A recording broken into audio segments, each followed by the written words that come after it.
కోటి సూర్యకాంతులతో స్ఫటికమణి విరాజిల్లుతూ పరమేశ్వరుని చూసి ఋగ్వేదాది మంత్రములతో స్తుతించను. బోళా శంకరుడు పరమేశ్వరుడు గౌతమునితో ఇలా అంటున్నాడు, ఓ గౌతమ, ఈ కైలాసమునకు ఎందుకు వచ్చినవి? నీ సందేహం ఏమిటి?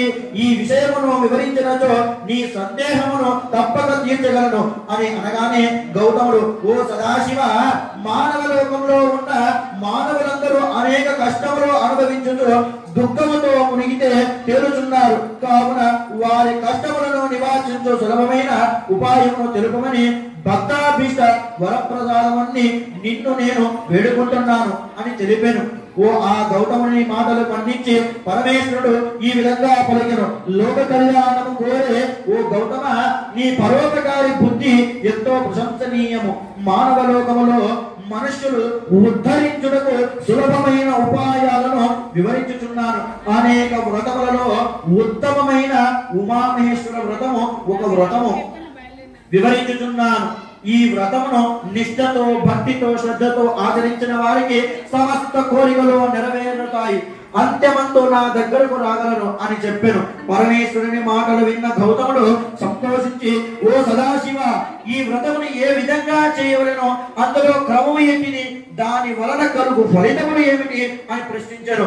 గౌతముని ప్రశ్నలు విన్న పరమేశ్వరుడు ఈ విధంగా తెలుపుతున్నాడు, ఓ మహర్షి, ఉమామహేశ్వర వ్రతమును ఆచరించు భక్తుడు భక్తి శ్రద్ధలతో కూడినవాడి వ్రతం చేయు రోజున ప్రథమముగా గురువును, మహేశ్వరులను, బంధుమిత్రులను ఆహ్వానించి ఇష్టలింగ పూజ అనంతరము గురువు గారి ధూళి పాదోదకముతో గృహమును పవిత్రీకరించి గురుతీర్థ ప్రసాదముతో పునీతుడై మహేశ్వరులు చెప్పిన విధముగా నిష్ఠగా భక్తి శ్రద్ధలతో వ్రతం చేయాలి.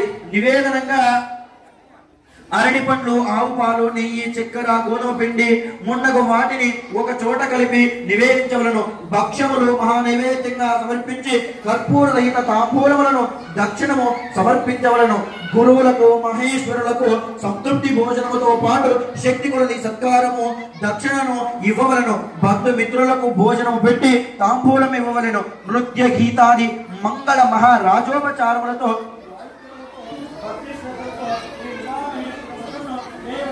ఈ వ్రతము చేసిన వారికి సమస్త కోరికలు నెరవేరును, మరియు మోహ శోకములు నశించును, పాపములు పోవును, బంధములు విమోచములగును. విశేషించి ఈ కలియుగమున భూ ప్రజలకు సులభములైనటువంటి సమస్త కోరికలు తీరును. కావున ఓ గౌతమ, లోక కళ్యాణకారకమైన ఈ వ్రతాన్ని నీకు అనుగ్రహించుని.